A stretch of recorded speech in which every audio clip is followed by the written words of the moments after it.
sahabat camat, bersama kita lagi di Cakrawala Mantap.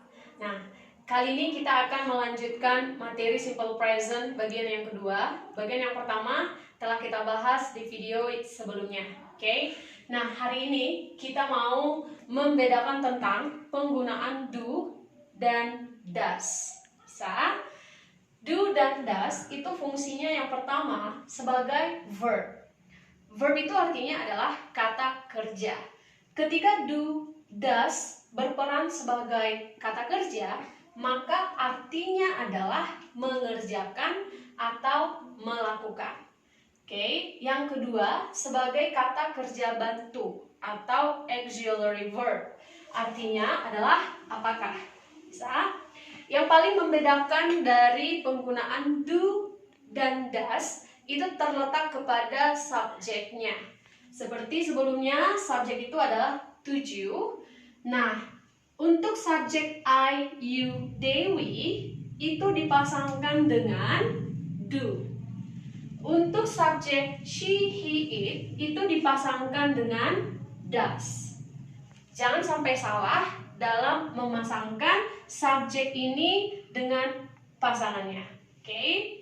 Nah, pola kalimatnya begini. Untuk kalimat affirmative itu diawali subjek, baru kemudian diikuti verb one atau kata kerja dasar, tambah objek atau complement.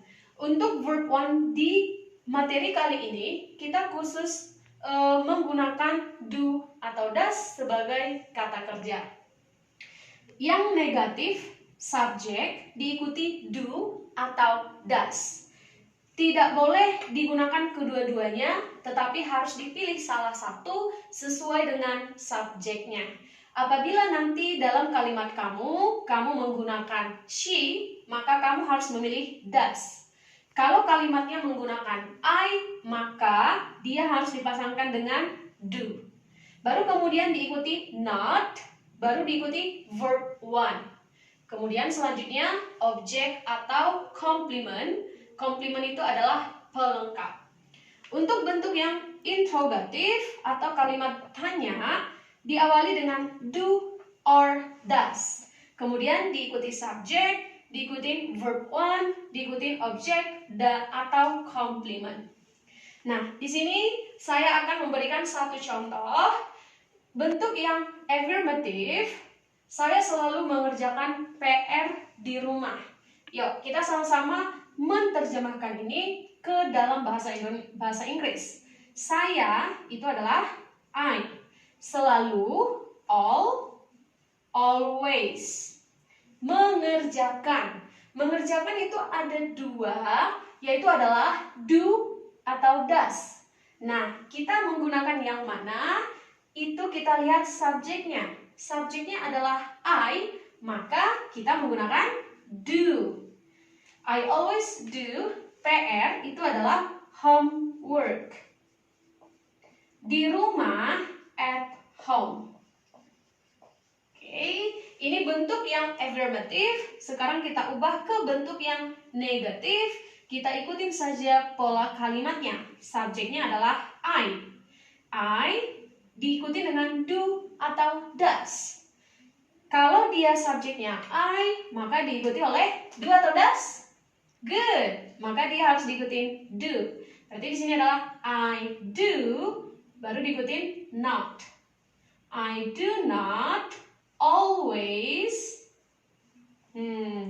Verb one.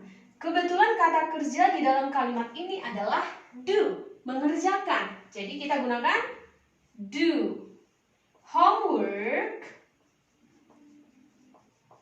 at home.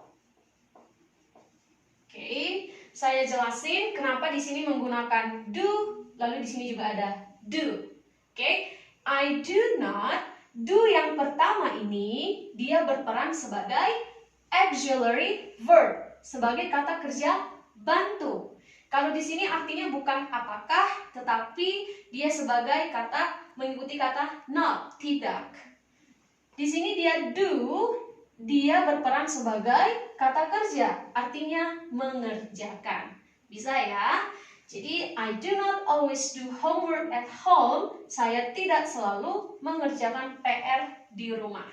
Nah, sekarang kita buat bentuk interrogatif. Dia diawalin oleh do. Come on. Do I always do homework at home? Oke, itu dia. Nah, selanjutnya kita akan masuk ke bagian exercise, bagian berlatih beberapa soal. Nah, ini kita mau memeriksa atau memilih kalimat mana yang benar. Oke. Nah, kita lihat polanya. She do the homework atau she does the homework. Oke, kita lihat pola kalimat kita. Kalau dia menggunakan subjek she, maka dia harus diikuti does. Berarti ini she do atau she does. Yang salah yang mana ya? Yang salah adalah she do. Oke, karena subjek she harus diikuti does. Berarti yang benar itu adalah she does the homework. Dia mengerjakan PR. Yang kedua, ini bentuk kalimat negatif. I don't go to Bali atau I doesn't go to Bali. Ayo, kira-kira yang salah yang mana ya? Cukup kita lihat saja subjeknya. Subjeknya adalah I. Oke, I harus diikuti do atau does. Dia harus diikuti do. Berarti yang salah adalah I doesn't. Ini yang benar. Oke, I don't. Saya nggak pergi ke Bali. Oke, jadi ini do not itu bisa disingkat menjadi don't.